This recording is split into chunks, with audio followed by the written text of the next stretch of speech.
Esta noche tenemos 4 preguntas. Voy a contestar 3 porque una de las preguntas las voy a contestar durante el sermón. Así que voy a leer de todas maneras esa pregunta junto con las otras. La primera pregunta dice: ¿por qué se toman los escritos de la hermana Elena G. de White como parte principal del estudio bíblico cuando tenemos un libro que es la Biblia en donde encontramos toda la verdad? Bueno, como yo mencioné, los escritos de Elena White no son otra Biblia. No traen nueva luz. Lo que hacen es expandir y explicar la luz que da la Biblia. Es como un comentario sobre la Biblia. Me parece muy interesante que la gente no tiene ningún problema con que se use comentarios de otros libros. Pero cuando se usan de Elena G. de White, hay protestas. Yo no les puedo comprobar la bendición de leer los escritos de la hermana White. Les puedo decir mi testimonio, pero ustedes tienen que leer los libros para cerciorarse por ustedes mismos. Ustedes notaron cómo anoche usé varias citas cuando hablamos sobre los 5 métodos que usó Satanás. Esos 5 métodos los vimos en la Biblia, pero leímos algunas citas del Espíritu de Profecía que expanden los puntos principales que presenta la Biblia. Así que yo sin ninguna disculpa uso el Espíritu de Profecía, no para reemplazar la Biblia, sino para esclarecer, ampliar lo que ya contiene la Sagrada Escritura. La segunda pregunta es, y esta es muy buena: si Dios lo sabe todo y conocía la caída del hombre, ¿por qué creó a la humanidad y permitió el acceso del pecado en el mundo? Esa pregunta surge muy a menudo. Y les voy a dar 2 puntos para responder esta pregunta. Número 1, Dios respeta el libre albedrío. Para tener libre albedrío tenemos que tener la libertad de escoger el bien o el mal. ¿Sí o no? Dios puso un árbol en el huerto de la ciencia del bien y del mal. Y el propósito de ese árbol era mostrar que Dios no esperaba que Adán y Eva automáticamente lo amaran, sino que ellos tenían que escoger hacer el bien y amar a Dios.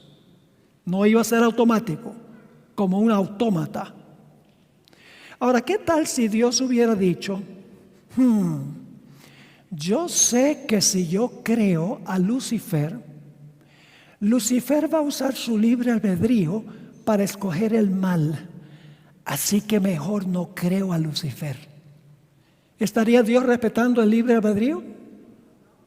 ¿Lo estaría respetando? No, porque solo haría criaturas que escogen solo una manera. Lo mismo que si Dios hubiera dicho: no, yo sé que Adán y Eva van a usar su libre albedrío para pecar, así que para ahorrarme el problema no los voy a crear. Nuevamente Dios no estaría respetando el libre albedrío, porque haría solo criaturas que pueden escoger de una manera. ¿Me están entendiendo el punto? Ahora, el segundo punto es que muchas veces decimos: ay, ¿por qué Dios creó este mundo con tanto sufrimiento y tanto dolor? Fíjense cuánto nos ha dolido a nosotros. Pero hay que mirarlo desde otra perspectiva. ¿Cuánto le costó a Dios?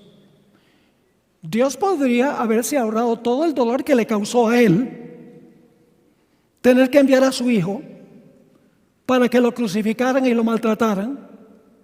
Dios podría haber dicho: bueno, yo sé que el hombre va a pecar y yo no lo voy a crear, porque si lo creo, entonces yo voy a sufrir mucho porque voy a tener que entregar a mi hijo, así que no voy a ser Adán y Eva.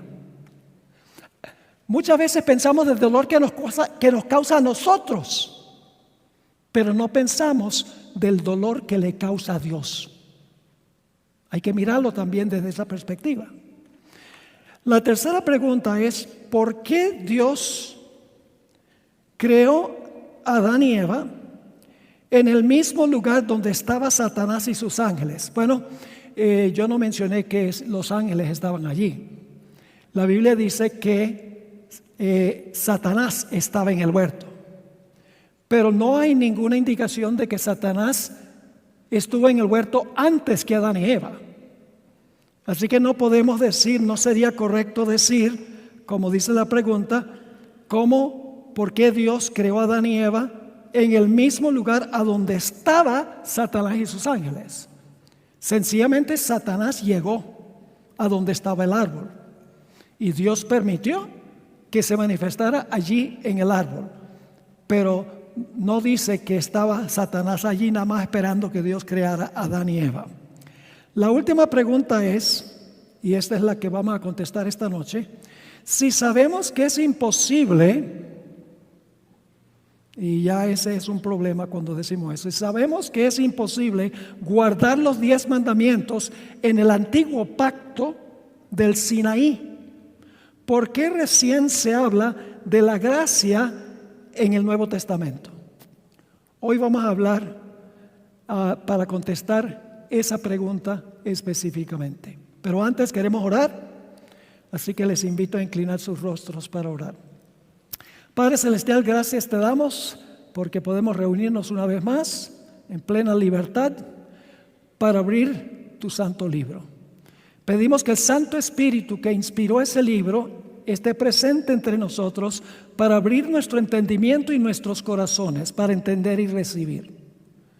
Si hay alguien aquí que no ha hecho una entrega de su vida a Jesús, te pido que tu Santo Espíritu obre en su corazón y que esta noche sea el momento de la entrega al Salvador.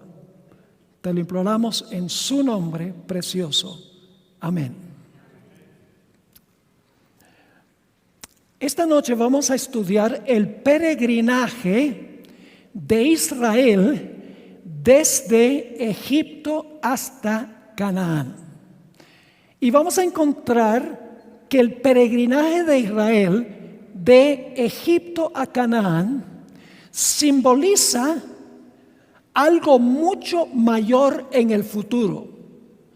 Es decir, toda la experiencia de Israel desde Egipto a Canaán es una figura o un ejemplo o un tipo, para usar la palabra bíblica, de algo mucho mayor que iba a pasar en el futuro con el Israel espiritual. Ahora, en la aplicación final de esta historia, vamos a encontrar que Egipto representa el mundo. Canaán representa la patria celestial. Y todos los eventos entre la salida de Egipto y la llegada a Canaán simbolizan o representan lo que pasa a una escala mucho mayor con la iglesia que sale de Egipto y viaja a la Canaán celestial. Y ustedes dicen, ¿cómo sabemos esto? Vamos a 1 Corintios 10. Y no vamos a leer los 11 versículos del capítulo 10, solo vamos a leer el versículo 11. En este capítulo, el apóstol Pablo relata las experiencias de Israel cuando atravesaron el desierto. Salieron de Egipto, finalmente llegaron a Canaán, pero el apóstol Pablo relata varios eventos que ocurrieron negativos de Israel en el camino a Canaán. Y luego nos explica por qué razón él escribió sobre esa historia. Dice allí en 1 Corintios 10 y el versículo 11: estas cosas les acontecieron como ejemplo. Todo lo que le ocurrió a Israel ocurrió como ¿qué? Como ejemplo. La palabra griega es como tipo. Y están escritas, ¿con qué propósito? Para amonestarnos a nosotros, a quienes han alcanzado los fines de los siglos. ¿Por qué se escribió la historia de Israel? Como una amonestación para ¿quiénes? Para nosotros, para los cristianos. Es lo que está diciendo el apóstol Pablo. Vamos a Hebreos, el capítulo 4 y el versículo 2. Hebreos 4 y el versículo 2. Aquí encontramos que los fieles del Antiguo Testamento se les predicó el Evangelio igual que nosotros. Lo único es que en el Antiguo Testamento se predicó el Evangelio en cuanto al Mesías que iba a venir, mientras que en el Nuevo Testamento se habla del Mesías que ya vino. Pero el Evangelio en el Antiguo Testamento, el Evangelio en el Nuevo Testamento son el mismo Evangelio. Noten lo que dice Hebreos 4 y el versículo 2. Porque también a nosotros, dice Pablo, nos ha anunciado la buena nueva. En realidad la palabra griega es evangelion. Así que una mejor traducción sería, porque también a nosotros se nos ha anunciado el Evangelio. Como a ellos. Dios le anunció el Evangelio a la gente del Antiguo Testamento, del Antiguo Pacto. Sí. La única diferencia es que en el Antiguo Testamento se sacrificaba un cordero, para nada más mencionar una ceremonia, y ese cordero no tenía defecto. El sacerdote lo sacrificaba después de ponerle la mano encima. Eso simbolizaba algo mucho mayor en el futuro. Eso representaba ¿a quién? A Cristo, que no iba a tener mancha en su carácter. Es decir, que en el Antiguo Testamento se predicó el Evangelio, pero el Evangelio prometiendo que en un futuro iba a venir el Mesías. Mientras que hoy en día nosotros predicamos el Evangelio de un Mesías que vino y ya cumplió todo aquello hacia lo cual apuntaba el Antiguo Testamento. ¿Están entendiendo este punto? Ahora, repito nuevamente, el peregrinaje de Israel de Egipto a Canaán es un ejemplo o una ilustración de nuestro peregrinaje de este mundo hacia la Canaán celestial. Y los eventos que ocurren entre la salida y la llegada se repiten en la historia de la iglesia y en nuestra historia individual también. Vamos a hacer entonces el paralelo entre lo que ocurrió con el Israel literal y con el Israel espiritual que representa la iglesia. Vamos a Éxodo 1 y el versículo 13 y 14. Éxodo 1, 13 y 14. Aquí describe la situación del pueblo de Israel cuando estaban en Egipto antes de salir. Dice allí: y los egipcios hicieron servir a los hijos de Israel con dureza y amargaron su vida con dura servidumbre, en hacer barro y ladrillo y en toda labor del campo y en todo su servicio, al cual los obligaban con rigor. El pueblo de Israel era un pueblo esclavo. Su experiencia era amarga porque servían con dureza obligatoriamente a los egipcios. Ahora, en la época de Israel, cuando Dios lo libró de Egipto, los israelitas nacieron esclavos. Ellos no escogieron ser esclavos. Ellos nacieron esclavos, no escogieron ser esclavos. Nos dice la Biblia, como ya les mencioné, que su servidumbre literal era amarga y dura. Y la historia nos dice que ellos no podían librarse a sí mismos, porque los egipcios estaban armados y ellos no podían de ninguna manera lograr su liberación. Su única esperanza era si uno más fuerte que los egipcios interviniera para librarlos de su servidumbre. Pero ellos no tenían ningún mérito para que Dios los librara, porque la historia nos dice que ellos se habían acomodado mucho a las prácticas de Egipto. Eso lo sabemos porque hicieron un becerro de oro poco después.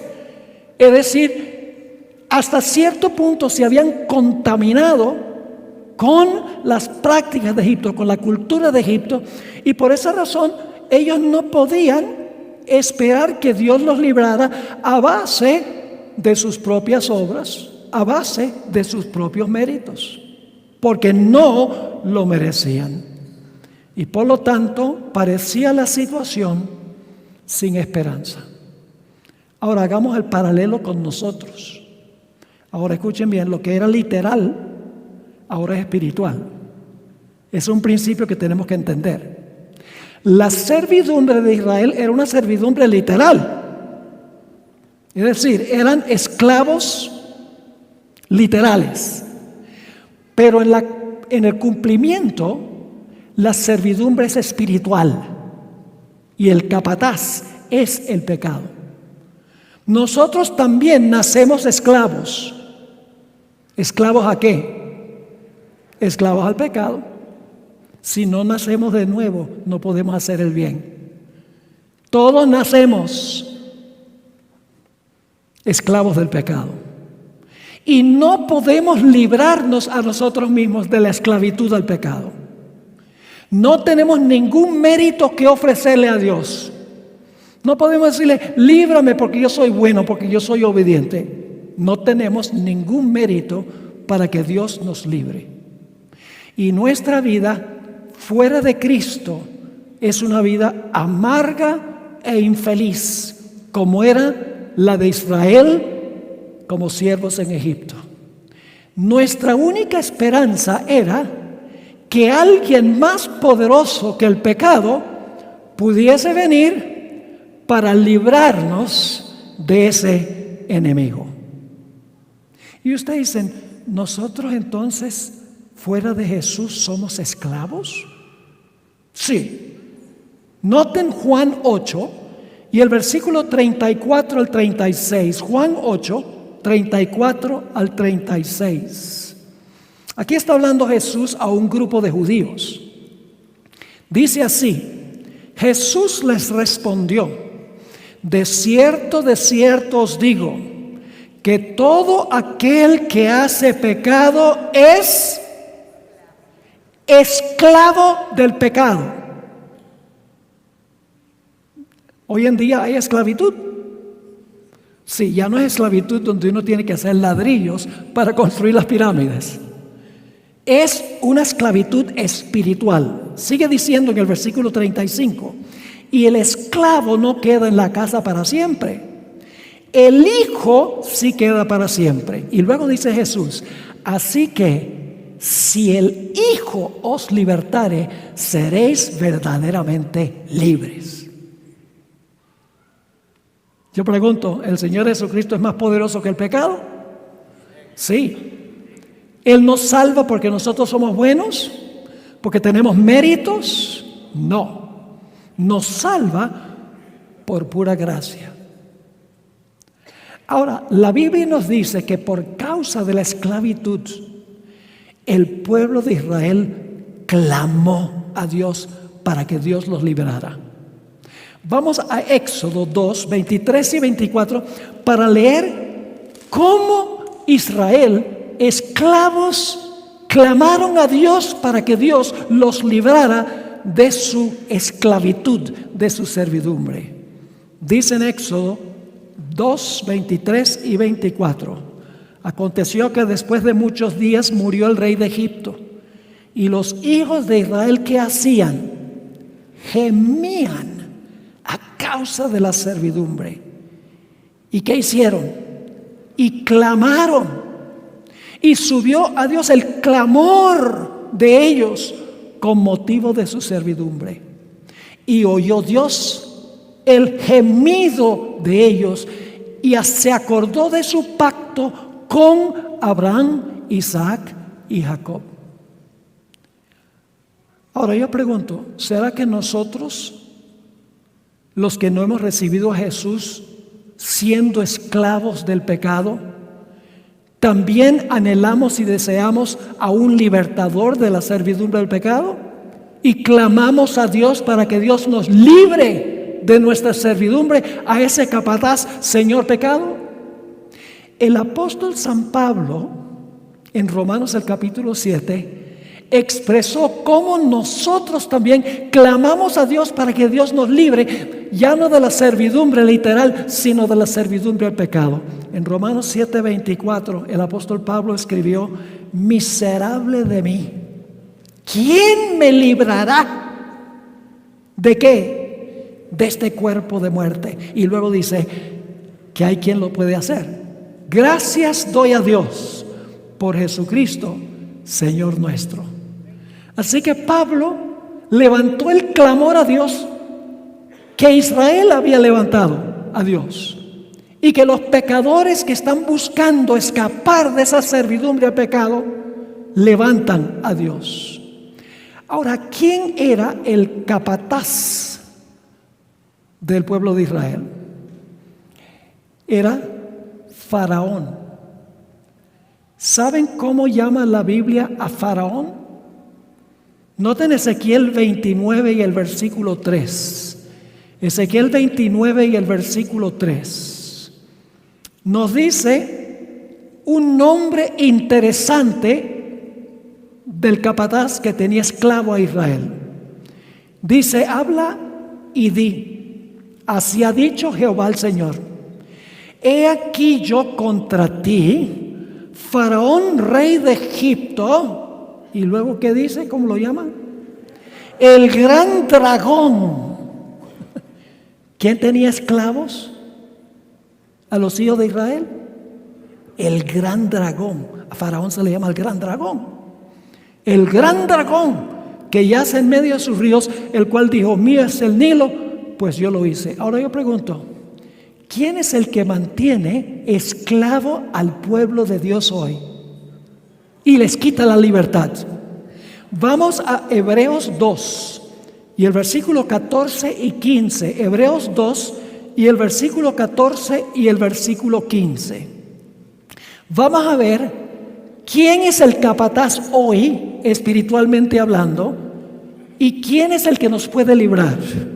Dice allí en Hebreos 2 y el versículo 14: así que por cuanto los hijos, esos somos nosotros, participaron de carne y sangre, él, Jesús, también participó de lo mismo, para destruir por medio de la muerte al que tenía el imperio de la muerte, esto es, al diablo.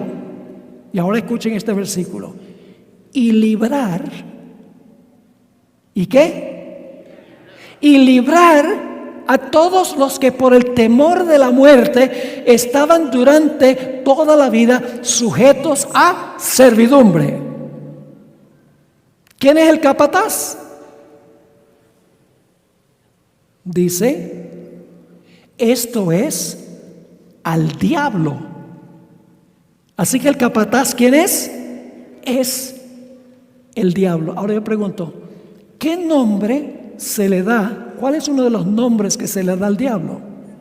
El gran dragón, el originador y el perpetuador del pecado, el que mantiene a la gente cautiva en las prácticas pecaminosas.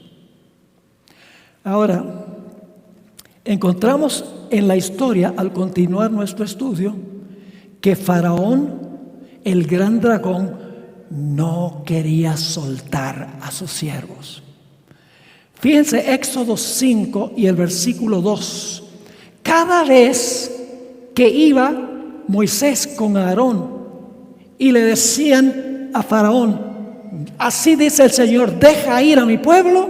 ¿Qué pasó con el gran dragón? No los voy a dejar ir. Yo pregunto, ¿ustedes creen que el diablo también obra así hoy en día? Fíjense Éxodo 5:2. Dice: y Faraón respondió: ¿quién es Jehová para que yo oiga su voz y deje ir a Israel? Yo no conozco a Jehová, ni tampoco dejaré ir a Israel. Ahora vamos unos momentos a Éxodo 2 y el versículo 24 y 25 que leímos antes, pero ahora queremos leerlos de nuevo porque hay un detalle que no recalqué la primera vez. Éxodo 2, 24 y 25. ¿Por qué razón es que Dios decidió librar a Israel de servidumbre? ¿Ellos tenían algún mérito para que Dios los librara? No, porque eran pecadores, se habían contaminado con Egipto. Entonces, ¿por qué es que Dios decidió librar al pueblo de Israel? Noten lo que dice Éxodo 2, 24. Y oyó Dios el gemido de ellos y se acordó de ¿qué? Se acordó de su pacto con Abraham, Isaac y Jacob. Y miró Dios a los hijos de Israel y los reconoció Dios. ¿Por qué es que Dios escogió librar al pueblo de Israel? Porque Él había hecho un ¿qué? Un pacto con Abraham, Isaac y Jacob para librarlos de su servidumbre.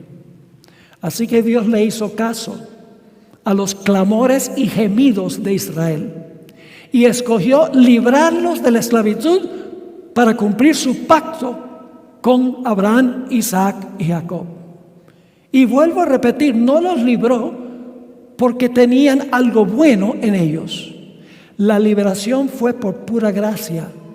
Dios no le dijo a Israel, obedezcan mi ley y cuando estén obedeciendo la ley, yo los libro. Los libró por pura gracia, porque clamaron a Él en su necesidad. Querían tener libertad de la servidumbre y de la esclavitud. En este momento no surge todavía la ley. Dios no les dice, obedece y yo te libro. La liberación era por pura gracia. Y fíjense algo muy interesante. Dios no podía exigirle a Israel que ellos le obedecieran a Él, porque ellos eran siervos de Faraón. Y nadie puede servir a dos señores. Primero había que librarlos de Faraón para luego ellos poder ser siervos de Dios. Así que claman a Dios y Dios decide implementar el pacto que había prometido a Abraham, Isaac y Jacob, que es el mismo pacto que hicieron el Padre y el Hijo en la eternidad, que si el hombre pecaba, Cristo se iba a ofrecer para redimir a la raza humana. Ahora yo pregunto, ¿por qué nos libra Dios hoy de la esclavitud del pecado? ¿Tenemos algún mérito? Dios nos dice, guarda mi ley y te libro de la esclavitud al pecado. Claro que no. Porque primero tiene que librarnos del pecado para entonces poder servirlo a Él. No tenemos mérito alguno. Por eso el apóstol Pablo escribió en Efesios 2, 8 y 9, texto muy bien conocido, porque por gracia sois salvos por medio de la fe. Y esto no de vosotros, pues es un don. ¿Qué es un don? Un regalo. Pues es don de Dios, no por obras para que nadie se gloríe. ¿Están captando? ¿Dios salvó a Israel de la servidumbre por las obras de ellos? No, lo hizo por pura gracia, porque clamaron a Él. Querían ser libres de la esclavitud. El apóstol Pablo escribió en Gálatas 5:4 estas palabras: de Cristo os desligasteis los que queréis por la ley justificaros. Y luego dice, si queremos justificarnos por nuestras obras, dice, de la gracia habéis que caído. Ahora yo pregunto, el día de la madre los esposos le dan un regalo a la esposa, ojalá. ¿Cuánto le cuesta el regalo a la esposa? ¿Cuánto le cuesta el regalo a la esposa? Nada. Es un regalo. ¿Cuánto le cuesta al esposo? Bueno, depende de cuánto le costó para comprar, ¿verdad? El regalo. Lo mismo es la salvación. Dios dice, te voy a regalar la salvación. Es un regalo. El dador, que es Dios, compra el regalo. Pero para los receptores es gratis. No por obras, para que nadie se gloríe. Ahora tenemos un ejemplo de la imposibilidad de que Israel guardara la ley como siervos en Egipto. Ellos no podían, por ejemplo, ellos no podían guardar el sábado en Egipto. ¿Por qué no podían guardar el sábado en Egipto? Porque el sábado es un honor que se le rinde a Dios. ¿Qué sucedió cuando el pueblo de Israel procuró guardar el Shabbat? Vamos a leer Éxodo 5:5. Éxodo 5:5. Dice, dijo también Faraón, está hablando a Moisés y a Aarón: he aquí el pueblo de la tierra es ahora mucho, y vosotros les hacéis, ¿cuál es la siguiente palabra? ¿Saben qué palabra hebrea es esa? Shabbat. Ve que cesar significa, que el Shabbat significa cesar. Así que dice, y vosotros los hacéis Shabbat de sus tareas. ¿Qué estaba pidiendo Moisés y Aarón? Que Faraón dejara salir al pueblo por 3 días al desierto. Si ustedes leen Patriarcas y Profetas, dice que el propósito era guardar el sábado. ¿Y qué pasó cuando trataron de guardar el sábado siendo esclavos de Faraón? La cosa se le puso más difícil. Ustedes saben que tuvieron que hacer ladrillos sin que Faraón les suministrara la paja. Una persona que no ha sido libre del pecado, el sábado llega a ser una carga, un yugo de servidumbre para el que no conocía a Jesús. Ahora, hay otros paralelos muy interesantes. Vamos a Éxodo 1 y el versículo 22. Éxodo 1 y el versículo 22. Faraón sospechaba que iba a nacer un personaje que iba a librar al pueblo de Israel de servidumbre. Ahora, ¿saben quién estaba detrás de Faraón? Satanás estaba detrás de Faraón. Le dice, mira, están haciendo un libertador. ¿Y qué hizo Faraón cuando supo que se iba a levantar un libertador? Mandó a matar a todos los niños varones de 2 años para abajo. Dice en Éxodo 1:22, entonces Faraón mandó a todo su pueblo diciendo, echad al río a todo hijo que nazca, y a toda hija preservad la vida. Ahora escuchen bien, Dios le había dado a Abraham una promesa de 400 años, está en Éxodo 15, que desde el tiempo de Abraham hasta que el pueblo de Israel fuera librado de Egipto, primero dijo que iban a ser esclavos durante ese tiempo, pero al final de los 400 años Dios los iba a librar para volverla a llevar a Canaán. ¿Creen ustedes que Satanás sabía cuándo comenzaban los 400 años? Lógico que sí, porque Dios le dio la profecía a Abraham. Indudablemente Satanás estaba escuchando. Así que cuando los 400 años están por concluir, Satanás sabe que está por levantarse el libertador. Claro que lo sabe. Y por lo tanto, influye sobre el dragoncito, podríamos decir, para que matara a todos los niños varones, para acabar con el libertador. Ahora yo pregunto, cuando iban a ser el verdadero libertador, hacia el cual apuntaba Moisés, quien libró a Israel de servidumbre literal, ¿sucedió algo semejante? Ustedes saben que sí. Saben que había otra profecía de la Biblia que se conoce como la profecía de las 70 semanas. Y las 70 semanas tiene una fecha de comienzo y una fecha de terminación. Y dice la profecía de las 70 semanas que desde la salida de la palabra para restaurar y edificar a Jerusalén después del cautiverio babilónico, que es el año 457 a.C., hasta la venida del Mesías o el ungido, iban a pasar 483 años. ¿Ustedes creen que el diablo sabe contar? Claro que sabe contar. ¿Sabía él cuándo comenzaban las 70 semanas? Lógico que sí. ¿Sospechaba cuándo iban a terminar? ¿Estaba esperando al Mesías cuando el Mesías naciera?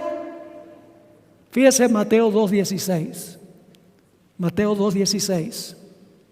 Herodes entonces, cuando se vio burlado por los magos, se enojó mucho y mandó a matar a todos los niños menores de 2 años que había en Belén y en todos sus alrededores, conforme al tiempo que había inquirido de los magos. Una masacre de niños para acabar con el verdadero libertador. ¿Y quién estaba detrás de eso? El que estaba detrás de eso era Satanás. Porque si ustedes leen Apocalipsis el capítulo 12 y el versículo 3, dice que el dragón se paró al lado de la mujer para devorar a su hijo tan pronto naciese. Detrás de Herodes estaba Satanás, como detrás de Faraón estaba Satanás. Y estaban atentos al momento cuando el Mesías iba a nacer. Y nació allí en Egipto un libertador con el nombre de Moisés. Pero ¿saben algo interesante? Moisés era un símbolo del Mesías venidero. Porque como Moisés libró a Israel de servidumbre literal, el Mesías hacia el cual apuntaba Moisés iba a librar a los seres humanos de la servidumbre al pecado. La Biblia nos dice que Moisés era un tipo y Jesús es el antitipo. Es decir, Jesús es mayor que Moisés, desempeña una obra mayor que la de Moisés. Vamos a leer Hechos 3:22 para que ustedes vean que Moisés simboliza a Jesús, un libertador mucho más grande. Dice allí en Hechos 3:22, aquí está hablando Moisés, está citando a Moisés. Y fíjense lo que dice Moisés al pueblo que está reunido allí. Porque Moisés dijo a los padres: el Señor vuestro Dios os levantará profeta de entre vuestros hermanos, como a mí. A él oiréis en todas las cosas que os hable. ¿A quién se refería Moisés? A Jesús. Noten también Hebreos el capítulo 3 y los versículos 1 y 2, 1 al 3. Hebreos 3, 1 al 3. Aquí claramente dice que Moisés era un símbolo de Jesús. La liberación de Moisés de la servidumbre literal apuntaba hacia Jesús, el libertador espiritual de la servidumbre al pecado. Dice ahí en Hebreos 3:1: por tanto, hermanos santos, participantes del llamamiento celestial, considerad al apóstol significa enviado, y sumo sacerdote de nuestra profesión, Cristo Jesús, el cual es fiel al que le constituyó, como también Moisés fue en toda la casa de Dios. ¿Ven el paralelo? Jesús es fiel, como fue fiel ¿quién? Moisés. Y luego sigue diciendo en el versículo 3: porque de tanto mayor gloria que Moisés es estimado digno es decir, Jesús, cuánto tiene mayor honra que la casa el que la hizo. Ahora, fíjense algo interesante también. Cuando Moisés nació, ¿fue escudado en Egipto? ¿Fue protegido en Egipto, sí o no? Claro que sí. ¿A dónde fue protegido Jesús en la masacre de los niños? Vamos a Mateo 2 y el versículo 13 y 14. Mateo 2 y el versículo 13 y el versículo 14. Dice, después que partieron ellos, es decir, los reyes magos se fueron, he aquí un ángel del Señor apareció en sueños a José y dijo, levántate y toma al niño y a su madre y huye, ¿a dónde? A Egipto, y permanece allá hasta que yo te diga, porque acontecerá que Herodes buscará al niño para matarlo, y él despertando tomó de noche al niño y a su madre y se fue a Egipto. Esto no es coincidencia, esto es tipología. Lo que pasó a escala menor apuntaba a algo mayor. Moisés era un símbolo de Jesús. La situación del pueblo es un símbolo de la situación del pueblo más adelante en la historia. El pacto en los días de Moisés es el pacto que consuma Jesús cuando dice, esta es la sangre del nuevo pacto que por vosotros es derramada. Ahora yo pregunto, ¿cuál fue la señal de la liberación de Israel de Egipto? Vamos a Éxodo 12, 26 y 27. Hubo una señal la última noche que Israel salió de Egipto. ¿Qué fue? El sacrificio del cordero pascual, un cordero sin mancha. Dice en Éxodo 12, 26 y 27, y cuando os dijeren vuestros hijos, ¿qué es este rito vuestro? Vosotros responderéis, es la víctima de la Pascua de Jehová, el cual pasó por encima de las casas de los hijos de Israel en Egipto, cuando hirió a los egipcios, ¿y qué? Y libró nuestras casas. La sangre del cordero era la señal de liberación de servidumbre. ¿En quién se cumple eso? Vamos a 1 Corintios, el capítulo 5 y el versículo 7. 1 Corintios, el capítulo 5 y el versículo 7 dice lo siguiente: limpiaos pues de la vieja levadura, para que seáis nueva masa, sin levadura como sois. Porque nuestra Pascua, que es Cristo, ya fue sacrificado por nosotros. ¿Están viendo los paralelos? Son impresionantes. Y yo sé que algunos están pensando, bueno, pastor, estoy hablando nada más de la gracia y la gracia y la gracia. Todavía no hemos llegado a la ley. Todavía tenemos tela que cortar. Ahora vamos a Hebreos 2, 14 y 15, que ya leí antes, pero vamos a leerlo de nuevo para ver qué es lo que libra de servidumbre al pueblo de Dios. Ya vimos que la muerte del Cordero libró a Israel. Ahora, ¿qué es lo que los libra a nosotros? ¿Es la muerte de un Cordero literal? No.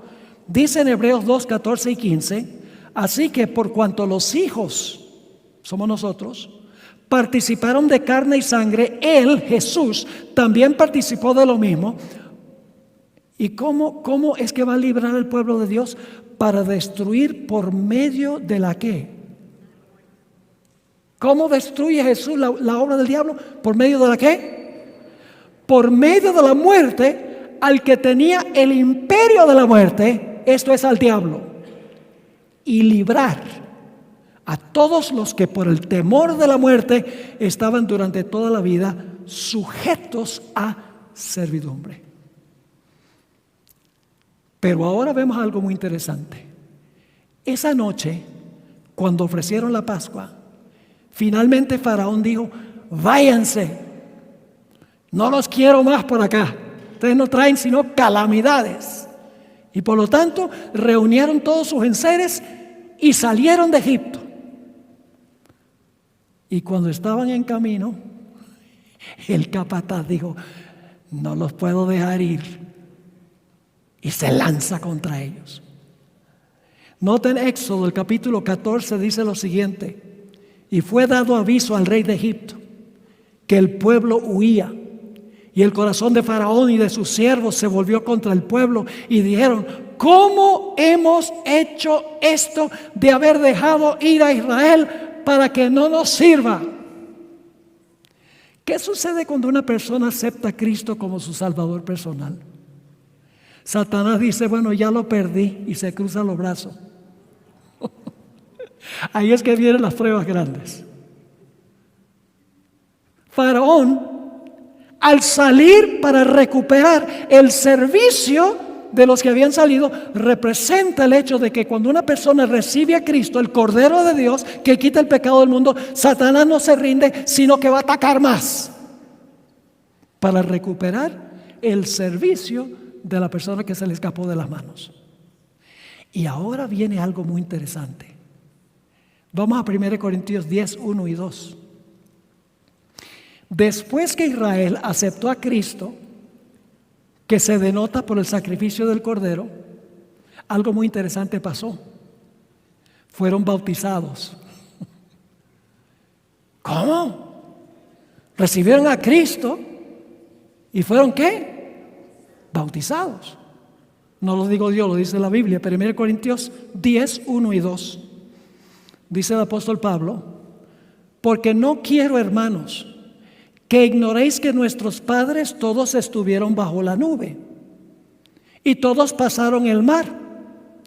Y ahora escuchen esto: y todos en Moisés fueron bautizados. ¿Y por qué dice en Moisés? Porque Moisés era el líder. Hoy en día, ¿en quién somos bautizados? En el nuevo Moisés. Pero este está hablando de lo que pasó con Israel. ¿Me están entendiendo lo que estoy diciendo? Así que dice, fueron bautizados en Moisés, en la nube y en el mar. Dios, después que aceptaron el Cordero, sacrificaron el Cordero, fueron a las aguas bautismales. ¿Y qué pasó en el Mar Rojo? Israel pasó por las aguas, salieron al otro lado. ¿Y qué pasó con todos sus viejos capataces que los tenían esclavos? Fueron sepultados en el agua. Y en el otro lado salieron a novedad de vida, libres de sus antiguos enemigos. ¿Qué pasa cuando una persona recibe a Cristo como Salvador personal? ¿Cuál es el siguiente paso cuando una persona dice, yo recibo a Cristo como mi Salvador? El siguiente paso es anunciarlo a través de ¿qué? A través del bautismo. ¿Y qué sucede en el bautismo? En el bautismo la vieja vida es sepultada. Y cuando se sale del agua, sale uno a novedad de ¿qué? A novedad de vida. Por eso Pablo escribió en Romanos 6 y el versículo 3 y 4 y luego el versículo 11: ¿no sabéis que todos los que hemos sido bautizados en Cristo, fíjense que en el cumplimiento es Cristo, no Moisés, ¿no sabéis que todos los que hemos sido bautizados en Cristo Jesús hemos sido bautizados en su muerte? Porque somos sepultados juntamente con Él para muerte por el bautismo, a fin de que como Cristo resucitó de los muertos por la gloria del Padre, así también nosotros andemos como en novedad de vida. Y luego versículo 11: así también vosotros, considerados muertos al pecado, pero vivos para Dios en Cristo Jesús Señor nuestro. Yo pregunto, ¿Israel enterró su pasado en el Mar Rojo? ¿Enterró su servidumbre, sus antiguos capataces? Sí, lo mismo sucede cuando una persona recibe a Cristo y escoge bautizarse o pasa por las aguas. ¿Y saben qué hizo el pueblo después que salieron del agua? Cantaron un himno. Cantaron un himno. Se conoce como el Cántico de Moisés en Éxodo 15. Inmediatamente después de pasar por las aguas. Ahora yo les pregunto, ¿creen ustedes que si alguien le pusiera música a ese himno en Éxodo 15, creen que si alguien le pusiera música nosotros podríamos cantarlo? ¿Ustedes creen que podríamos cantarlo? Sí. ¿Podríamos cantarlo como ellos? No. ¿Por qué? Porque no es el canto de nuestra experiencia.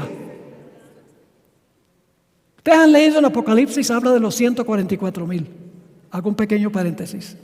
Dice, nadie puede aprender el himno sino ellos. no quiere decir que los otros redimidos no van a poder cantar el himno. Significa que no lo van a poder cantar con el mismo ánimo y entusiasmo, porque no habrán pasado la prueba de la bestia, su imagen y su marca. No se han enfrentado al decreto de muerte final contra los fieles. Habiendo sido librados de entre los vivos del decreto de muerte, ellos van a poder cantarlo muy diferente que los demás. Y saben que la hermana White tiene una cita donde dice que los ángeles cantan los himnos de redención que cantan los redimidos, pero no los pueden cantar con el mismo significado. Si usted ha sido redimido por Cristo Jesús y ha sido bautizado y canta un himno, por ejemplo, comprado con sangre por Cristo, hay poder, poder, sin igual poder. Si ha tenido la experiencia en su vida, lo puede cantar de una forma distinta que una persona que sencillamente lo canta por costumbre, pero no ha pasado por la experiencia. Así que el pueblo cantó el himno, dice en Éxodo el capítulo 15 y el versículo 1. Y luego todo el himno está en el capítulo 15. Pero ahora fíjense, han recibido a Cristo, el Cordero, han enterrado su vieja vida, han resucitado a novedad de vida, están libres de servidumbre, pero todavía tienen que cruzar el desierto. Todavía no han llegado a Canaán, es el comienzo. Ahora, si ustedes fueran a atravesar un desierto, ¿qué provisión harían? Dos cosas: agua y comida. No es una coincidencia que inmediatamente después de Éxodo 15, cuando la gente canta, en el capítulo 16 Dios manda maná del cielo. Y luego el capítulo 17 saca agua de la roca. Porque ellos han aceptado a Cristo, han sido bautizados, pero todavía tienen que cruzar un desierto árido, largo. Y para eso necesitan alimento y necesitan agua. Pero escuchen bien, no es agua literal y no es pan literal. El pan y el agua son simbólicos, porque apuntan hacia algo mucho más grande en el futuro. Y ustedes dicen, ¿qué es? Vamos a 1 Corintios 10 y el versículo 3 y 4. 1 Corintios 10 y el versículo 3 y el versículo 4. Y vamos a ver que el maná, mire, el maná, yo pregunto, ¿el maná tenía proteínas? ¿Sí o no? ¿Tenía carbohidratos? ¿Tenía vitaminas? ¿Minerales? Era un alimento completo, físicamente hablando. Pero Dios no dio el maná primordialmente para alimentar el cuerpo físico. Era alimento espiritual. Dice en 1 Corintios 10 y el versículo 3, hablando de la experiencia de Israel, y todos comieron el mismo alimento espiritual, y todos bebieron la misma bebida espiritual, porque bebían de la roca espiritual, y la roca era Cristo. Ahora yo pregunto, ¿qué representaba el maná? Porque el pan que cayó del cielo era maná, ¿sí o no? ¿Qué representaba el maná? Vamos a Deuteronomio 8 y el versículo 3. Ve, el estudio de la Biblia es como un trabajo de detective, donde uno reúne de aquí, lo junta todo y uno ve un lindo mosaico, un lindo panorama de cómo Dios organizó la Biblia para explicarnos de una forma sencilla el plan de la salvación. Deuteronomio 8:3 dice lo siguiente: dice Moisés al pueblo, y te afligió, y te hizo tener hambre, y te sustentó con maná, comida que no conocías tú, ni tus padres la habían conocido. Ahora fíjense por qué dio el maná: para hacerte saber que no solo de pan vivirá el hombre, mas de todo lo que sale de la boca de Jehová vivirá. ¿Qué representaba el maná? La palabra de Dios. Yo pregunto, ¿para llegar de Egipto a Canaán necesitamos asimilar la palabra de Dios? o nos morimos de hambre espiritual, ¿sí o no? No vamos a llegar a Canaán, al menos que estudiemos la Biblia. Nos morimos en el desierto de hambre espiritual. ¿Y qué representa el agua? Bueno, Pablo dijo que el agua es espiritual. Vamos a Éxodo 17, 5 y 6. Éxodo 17, 5 y 6. Ojalá tenga un sermón de 1 hora nada más sobre estos 2 versículos. Así que solamente voy a sintetizar. Dice, y Jehová dijo a Moisés, porque ellos se estaban quejando porque no había agua. Y Jehová dijo a Moisés, pasa delante del pueblo y toma contigo de los ancianos de Israel. Y toma también en tu mano, ¿tu qué? Tu vara, con que golpeaste el río. Y ve. Y ahora viene un detalle muy interesante. Aquí le está hablando Jesús, porque el que dirigió a Israel fue Jesús.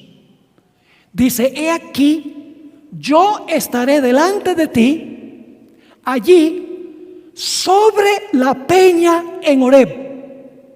Imagínense esto. Está la roca literal, y parado sobre la roca está lo que representa la roca. Porque la roca representa ¿a quién? A Jesús. Y luego, ¿qué le dice Dios a Moisés que tiene que hacer? Y golpearás la peña y saldrán de ella aguas y beberá el pueblo. Ahora hay 3 símbolos aquí. La vara. En segundo lugar, la roca. Y en tercer lugar, el agua. Todos esos son simbólicos, son símbolos. Lo que hizo Moisés fue literal. Él tenía una vara de verdad, golpeó una roca de verdad y salieron H2O. Pero todo eso era simbólico de algo mucho más grande en el futuro.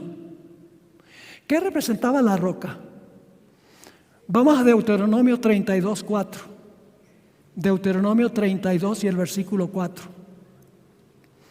La roca es una... Mire, sin el Nuevo Testamento ya Israel debería haber entendido que la roca era simbólica y que el maná era simbólico, porque Dios les dijo que el maná es la palabra de Dios. Deberían haber sabido allá, en el Antiguo Testamento. Deberían haber sabido también que la roca era una persona. Note lo que dice Deuteronomio 32, 4. Él es la roca cuya obra es perfecta. La roca es una persona, ¿sí o no? Cuya obra es perfecta, porque todos sus caminos son rectitud, Dios de verdad. Y ahora viene un detalle. Yo pregunto, ¿en Jesús había iniquidad? ¿En Jesús había pecado? No. Y dice, y sin ninguna ¿qué? Sin ninguna iniquidad en él. Es justo y recto. La roca justa y recta, sin pecado. ¿Y a quién representa la roca? Pablo dijo, la roca era Cristo. Ahora les voy a dar el cuadro rapidito. La vara representa el juicio de Dios. Cada vez que Moisés levantaba la vara, caía un juicio sobre Egipto. El acto de golpear con la vara significa castigar.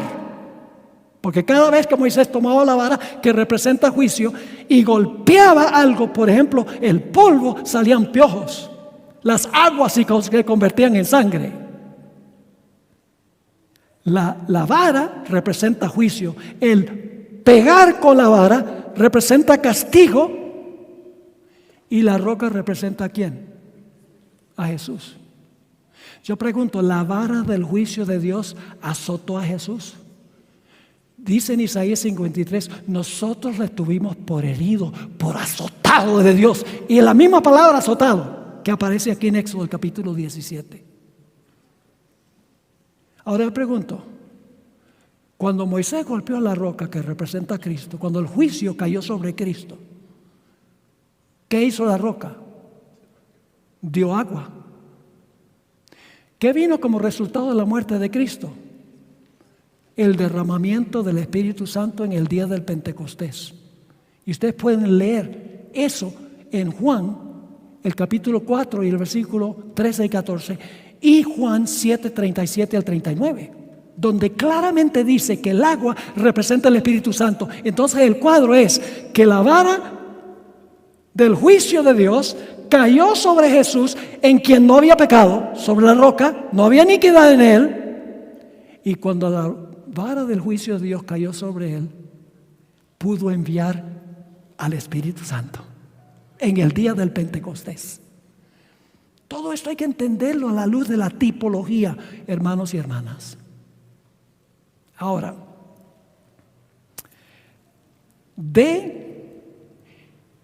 a través del desierto, Dios llevó a Israel ¿a dónde? Al monte Sinaí. El monte Sinaí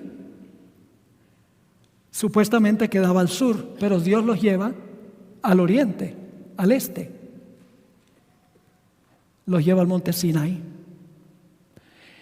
¿Y qué hace Dios en el monte Sinaí? Bueno, los lleva allá y ahí es que Dios hace un pacto con ellos. Vamos a anotar Éxodo 19, 1 al 6. En el Sinaí es que se confirma el pacto. Vamos a leer los versículos 1 al 4. Dice: en el mes tercero de la salida de los hijos de Israel de la tierra de Egipto, en el mismo día llegaron al desierto de Sinaí. Es decir, ahora han empezado a cruzar el desierto, llegan allá al Sinaí. Habían salido de Refidim y llegaron al desierto de Sinaí y acamparon en el desierto, y acampó allí Israel delante del monte. Y luego dice: y Moisés subió ¿a quién? A Dios en el monte Sinaí. Y Jehová lo llamó desde el monte diciendo: así dirás a la casa de Jacob y anunciarás a los hijos de Israel. Es decir, tengo un mensaje, Moisés, que quiero que lleves al pueblo. Y luego, fíjese, Dios les recuerda lo que Él hizo por ellos. Vosotros visteis lo que hice a los egipcios y cómo os tomé sobre alas de águilas y os he traído a mí. Los libré de Faraón, ahora ustedes son míos. Es lo que está diciendo Dios. Es decir, Dios habla de la redención que Él tuvo para con el pueblo de Israel, sin mérito de ellos. Ahora, lo interesante es que ahora Dios le va a decir a Moisés: tú le vas a dar este mensaje al pueblo. Y luego en los versículos 5 y 6, Dios le ofrece a Israel un pacto. Dios primero dice: yo los libré sin mérito alguno de ustedes. Ahora, yo quiero hacer un pacto con ustedes. Y aquí están las condiciones. Versículo 5. Ahora pues, sí. ¿Qué clase de sí es ese? Es cuando una persona hace una promesa y dice sí. Y después, cuando no cumple la promesa y le reclaman, dice: no, yo no dije sí, yo dije sí. Porque es un sí condicional también. Este no es un sí condicional. Ahora pues, si diereis oído a mi voz y guardareis mi pacto, vosotros seréis mi especial tesoro sobre todos los pueblos, porque mía es toda la tierra. Y vosotros me seréis un reino de sacerdotes y gente santa.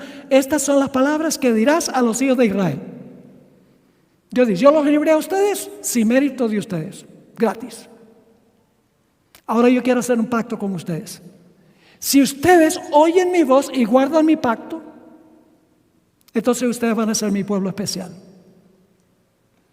Y entonces Moisés baja del monte, esto es el versículo 7. Entonces vino Moisés y llamó a los ancianos del pueblo y expuso en presencia de ellos todas estas palabras que Jehová le había mandado. Dice: Dios ha ofrecido hacer un pacto con ustedes. Le entrega el mensaje al pueblo. ¿Y cómo responde el pueblo? Versículo 8. Y todo el pueblo respondió a una y dijeron: todo lo que Jehová ha dicho haremos. ¿Han aceptado el pacto? ¿Han hecho un pacto ellos con Dios? Si Dios quiere hacer un pacto, si oyes mi voz y guardas mi pacto, ok, aceptamos. De nuestra parte te respondemos. Y luego dice en el versículo 8, la última parte, y Moisés refirió a Jehová las palabras del pueblo. Ahí está el pacto hecho. Dios hizo su parte al traerlos hasta allí. Ahora Dios quiere una respuesta de ellos. ¿Me están siguiendo o no me están siguiendo? Ahora el pacto tenía reglas entonces.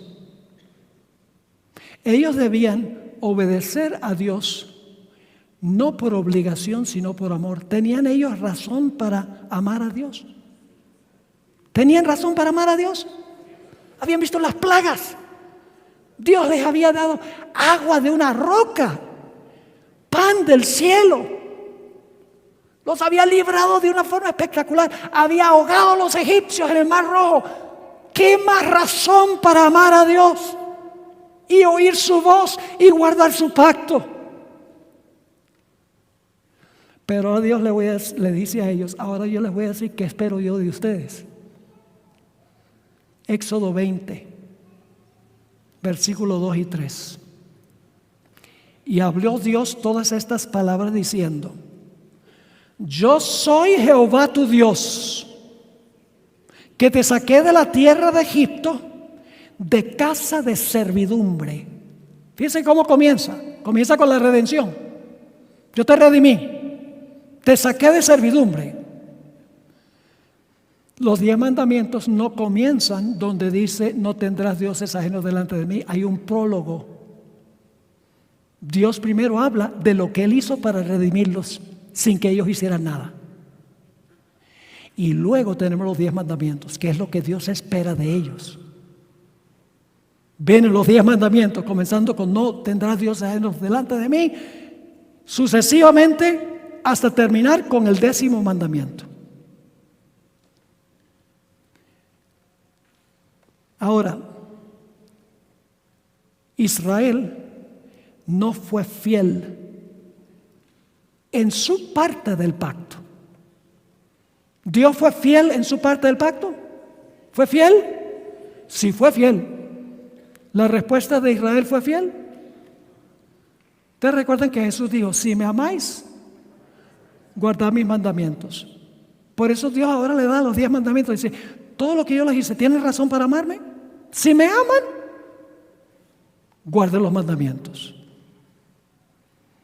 Pero Israel, la historia de Israel fue una historia de rebelión constante. Note 1 Corintios 10 y el versículo 5 y el versículo 6. 1 Corintios el capítulo 10 y el versículo 5 y 6 dice: pero de los más de ellos no se agradó Dios, por lo cual quedaron, ¿qué cosa?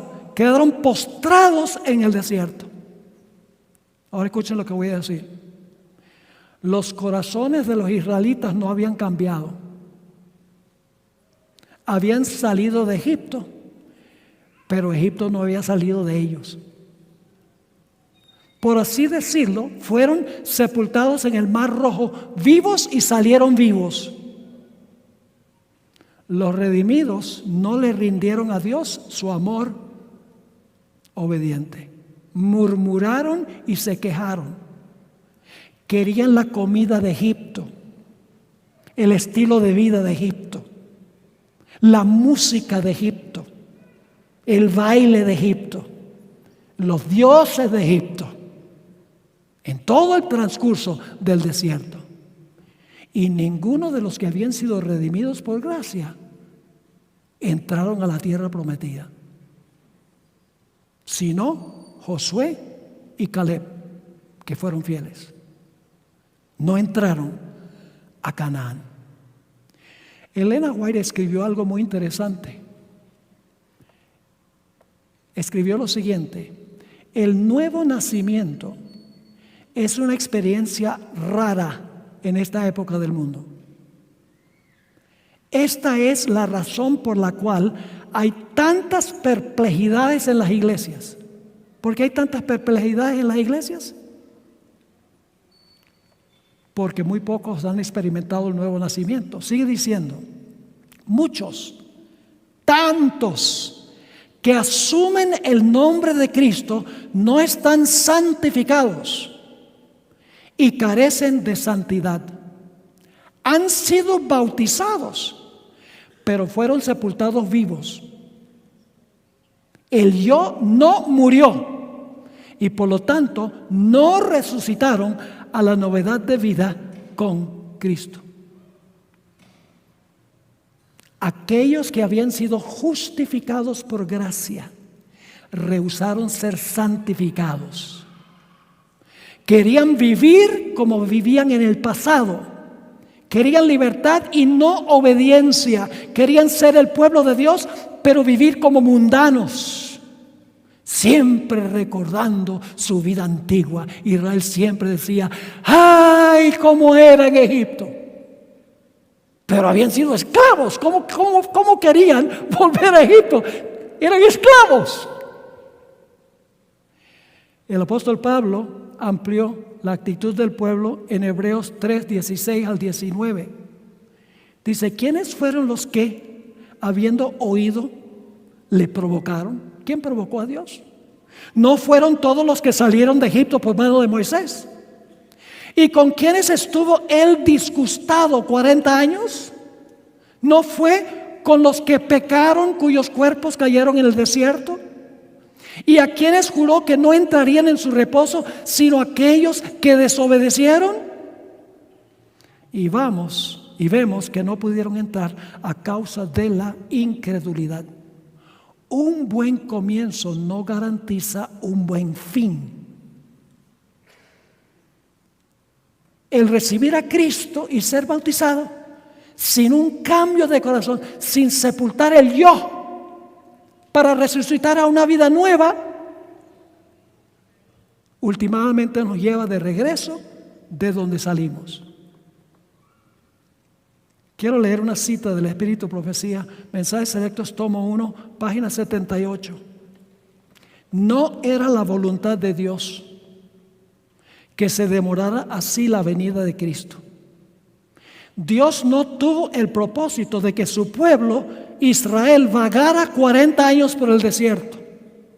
Prometió guiarlos directamente a la tierra de Canaán y establecerlos allí como un pueblo santo, lleno de salud y feliz. Pero aquellos a quienes primero se les predicó no entraron a causa de su incredulidad. La palabra incredulidad significa falta de fe. Sus corazones estuvieron llenos de murmuración, rebelión y odio, y Dios no pudo cumplir su pacto con ellos, porque ellos no cumplieron su parte.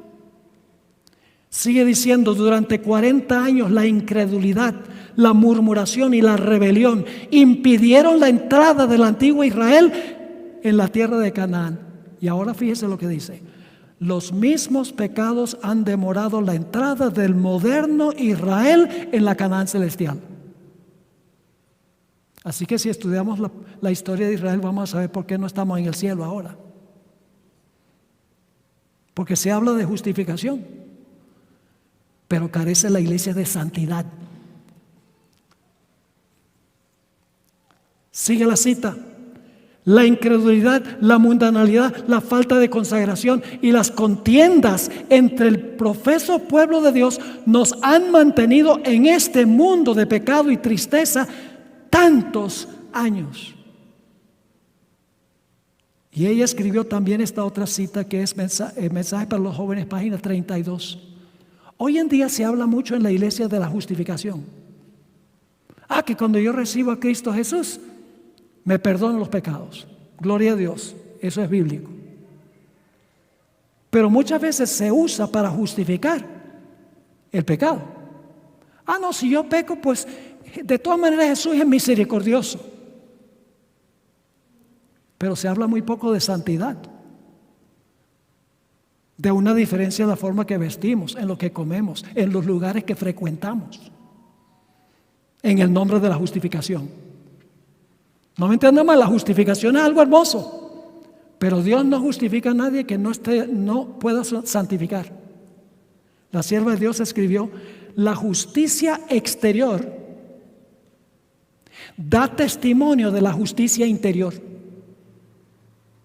El que es justo por dentro no muestra corazón duro ni falta de simpatía, sino que de día tras día crece a la imagen de Cristo y progresa de fuerza en fuerza.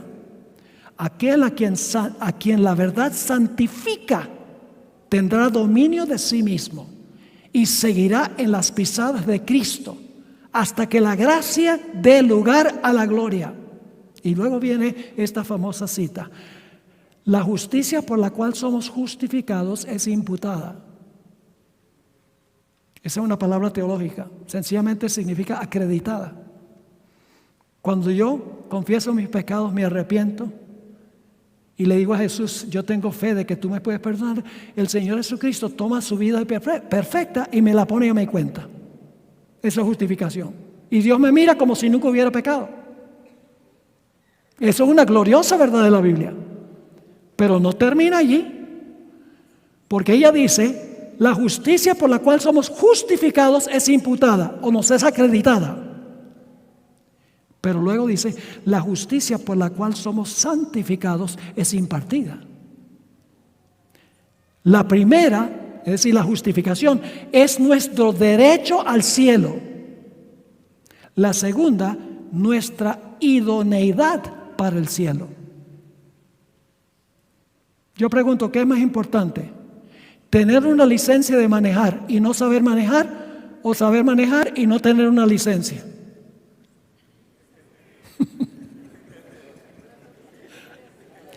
La licencia nos da el derecho de manejar. La idoneidad nos ayuda a manejar sin tener un choque. Es decir, para ir al cielo tenemos que tener el derecho al cielo, que es la justicia perfecta de Cristo Jesús, y la idoneidad, que es una vida santa por la gracia y el poder de Dios. Y termino con este versículo que nos da 3 dimensiones de la salvación. Romanos 6, 22 y 23. Romanos 6, 22 y 23. Dice Pablo: mas ahora que habéis sido libertados del pecado. Y luego, ¿qué dice? Y hechos siervos de Dios. ¿Están viendo el proceso? Libertados del pecado. Y entonces somos ¿qué? Siervos de Dios. Tenéis por vuestro ¿qué? Fruto la santificación. La santificación no nos salva, pero la santificación demuestra si estamos salvos. No somos salvos por fe sola, ni por obras solas, ni por fe más obras, sino por una fe que obra, porque una fe que no obra no es fe.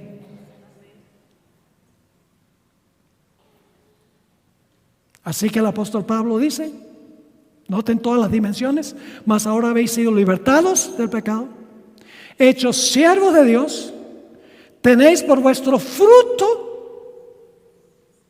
la santificación y como fin Canaán, la vida eterna. Necesitamos todas esas dimensiones. Pero yo quiero preguntar a aquellos que recibieron a Cristo como Salvador personal, que fueron bautizados, que están en su peregrinaje a través del desierto: ¿cuántos quieren que yo tenga una oración para que Dios nos dé esta experiencia de la cual hemos hablado en esta noche? Todas las dimensiones, libres del pecado, siervos de Dios, una vida santa y al final la vida eterna. ¿Quieren esa experiencia?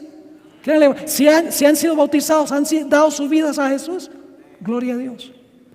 Pero ahora me quiero dirigir a las personas que no han sido bautizados, que es uno de los pasos indispensables del comienzo de la vida cristiana. Déjenme explicarles algo sobre el bautismo, porque muchas veces pensamos que el bautismo es una ceremonia nada más. Metemos a la persona debajo del agua y la sacamos y ya. Pero el bautismo es una ceremonia profunda. Les explico brevemente. Cuando una persona se bautiza, para los que no han visto un bautismo bíblico, porque un bautismo de un bebé no es válido, ni tampoco un bautismo por aspersión es válido, porque la Biblia dice que el bautismo tiene que ser por inmersión. Hay que sumergir a la persona debajo del agua. Y la gente dice, ¿pero por qué tiene que ser así? Les explico, para los que no han visto un bautismo, el pastor está parado en el tanque, delante está el candidato, el pastor levanta la mano y dice, yo te bautizo en el nombre del Padre, del Hijo y del Espíritu Santo, amén. ¿Qué es lo último que hace la persona antes que el pastor ponga a esa persona debajo del agua? Deja de respirar. ¿Qué hace mientras está debajo del agua? No respira. ¿Qué es lo primero que hace cuando sale del agua? Respira de nuevo. En miniatura está entrando a la experiencia de Cristo, quien en la cruz dejó de respirar, fue sepultado y luego resucitó y respiró de nuevo. En miniatura nos estamos incorporando en la experiencia de Cristo. Por eso dice, los que han sido bautizados en Cristo están. Por eso, si nos llegásemos a morir y estamos en Cristo, como yo les decía antes, no hay ningún problema, porque los muertos en Cristo resucitarán primero. Hay alguien aquí que no ha tomado ese paso de bautismo por inmersión, que le gustaría decirle a Jesús esta noche, yo quiero comenzar mi vida cristiana obedeciendo lo que dijo Jesús. Yo quiero comenzar recibiendo a Jesús como mi Salvador personal y experimentar el glorioso bautismo, sepultar mi vida vieja para resucitar a una vida completamente nueva. ¿Quiere levantar la mano si es el deseo de su corazón? ¿Alguna persona que levante la mano? Déjela arriba. Por favor, póngase de pie. Yo voy a tener una oración. Hay varios aquí que cuando están sentados yo no veo. Vengan aquí al frente. Ustedes saben que yo siempre le pido a la gente que venga aquí al frente. Quiero tenerlos cerca. Vengan acá y yo voy a orar por ustedes. Si no han sido bautizados por inmersión, este no es un compromiso. ¡Ay, qué obligación! No, es un privilegio. Privilegio sepultar el pasado, ¿sí o no? Y resucitar a una vida completamente nueva. Es el momento más gozoso de la vida, sabiendo que los pecados todos han sido sepultados y perdonados. El Señor les bendiga. Yo sé que hay otros aquí. No dejes pasar esta oportunidad que Dios te está dando esta noche. Algunos dicen, bueno, yo espero algún día. Lo que pasa es que algún día no es nuestro. Mañana no es nuestro, en un minuto no es nuestro. Por eso Dios dice, hoy es el día de la salvación. Gloria a Dios, el Señor le bendiga. ¿Alguien más? Gloria a Dios, ya veo que algunos se están acercando aquí al frente. Es la decisión más importante de sus vidas. No hay otra decisión más importante. Es una decisión de vida eterna, en realidad. Gloria a Dios. ¿Alguien más que quiere acercarse? Antes de que yo tenga la oración, el tiempo pasa rápidamente, pero no quiero terminar sin que todo aquel o toda aquella que no ha pasado por esta experiencia pueda tomar su decisión en estos momentos. También los jóvenes, los jovencitos, pueden tomar su decisión en estos momentos, no solamente los adultos. El Señor te está llamando. Unos pocos instantes más y vamos a tener una oración para pedir que Dios bendiga estas decisiones que se están tomando esta noche. ¿Alguien más que quiere decirle sí a Jesús?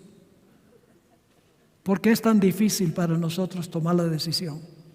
Tal vez estamos pensando en los obstáculos, decimos, bueno, ¿qué va a decir la familia? Y no sé si voy a poder vivir una vida santa. Créanme que la Biblia dice que cuando una persona se bautiza, Dios le da el Espíritu Santo en el bautismo, para darle poder para vencer, para vivir una vida santa. No solamente es perdón de los pecados, sino que Dios te da poder para tener un cambio en tu vida, para vivir una vida semejante a la de Jesús. Gloria a Dios, Señor te bendiga. Tengo una impresión en mi corazón de que hay una lucha aquí en algunos corazones. ¿Quién va a ganar? ¿Cuál de las dos voces va a ganar? ¿La voz de Jesús o la voz del enemigo? Esa es la pregunta que tenemos que formular esta noche. ¿Cuál voz vas a escuchar esta noche? Bien, damos gloria a Dios por este grupo. Amén. Gloria al Señor. Voy a tener una palabra de oración ahora. Si alguien más quiere venir al frente durante la oración, siéntase libre de venir para unir a este grupo, porque yo voy a tener una oración especial para que Dios ayude a estas personas en esta decisión. Gloria a Dios, el Señor te bendiga. Acuérdate de tu Creador en los días de tu juventud, dice la Biblia. Gloria a Dios. Aquí tenemos otro jovencito que está respondiendo al llamado del Señor. El Señor te bendiga, hijo. Por eso Jesús dijo: dejad que los niños vengan a mí. Los niños no se ponen a pensar de los obstáculos. Dice, no, esto y aquello. No, los niños, cuando oyen la voz de Jesús, responden. Son espontáneos. Gloria a Dios. Yo sabía que había otros. Y sé que hay otros aún. ¿Alguien más? Gloria a Dios. Algunos dicen, ¿por qué se extienden los llamados? Hermanos y hermanas, la razón por la cual se extienden los llamados es porque hay una lucha en el corazón. Y toma tiempo a veces para que la gente escuche y haga caso a la voz del Espíritu Santo. Gloria al Señor. El Señor les bendiga. Quiero que sepa que los que han respondido a los llamados al bautismo, estoy orando por ustedes y continuaré orando por cada uno de ustedes para que ustedes puedan tener esa gloriosa experiencia. Es inolvidable el momento cuando somos sepultados en el agua y salimos. Yo recuerdo una dama que yo bauticé, cuando salió del agua estaba haciendo y yo pensé que tal vez se había medio ahogado o algo, y le dije, bueno, ¿y qué pasó? Dice, no, estoy tan emocionada que no lo podía contener. Gloriosa experiencia. Bueno, vamos a inclinar el rostro y vamos a orar. Padre Celestial, te damos gracias porque tú nos has llamado de las tinieblas a tu luz admirable. Y no solo nos has llamado, sino que tú haces todo lo necesario para que podamos salir, bautizarnos, comenzar nuestro viaje a través del desierto de esta vida y finalmente terminar en el reino. Te doy gracias por todas estas almas preciosas que han respondido a tu llamado. No soy yo, es tu Espíritu que las ha llamado. Te ruego que muy pronto cada una de estas personas pueda pasar por esa gloriosa experiencia del bautismo, enterrar su vieja vida y resucitar a una vida completamente nueva. Aquellos, Señor, en nuestro medio que han renovado su voto y quieren tener toda esta experiencia de la cual hemos hablado, te ruego, Señor, que tú impresiones para que pueda ser una realidad. Y si hay personas aquí que no han respondido al llamado, que sienten ese jalón en su corazón, te ruego que antes de terminar estas conferencias, que tomen esa decisión para vida eterna. Te damos gracias por escucharnos. Te lo imploramos en el precioso nombre de Jesús. Amén. Amén.